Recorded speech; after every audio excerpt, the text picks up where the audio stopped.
C'est quoi la différence entre Cucumber et JUnit? En fait, parce que quand on dit JUnit, c'est tu veux mettre en place des tests unitaires, en fait. Et que quand tu mets en place des tests unitaires, c'est un comportement sur une fonction que tu veux tester.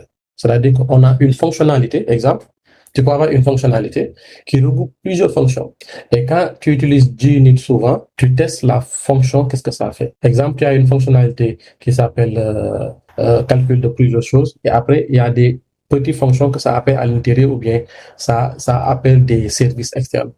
Donc, JUnit, ça te permet seulement de tester la fonction, qu'est-ce que ça fait. Tu veux tester la fonction A plus B, ça te dit de tester la fonction A plus B. Mais si tu veux tester la dérivée de la fonction qui appelle la fonction A plus B, JUnit ne te permet pas de le faire.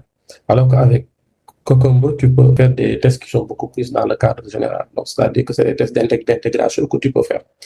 Et JUnit, si tu veux faire des tests d'intégration avec, tu peux rajouter des choses, sinon tu auras des problèmes.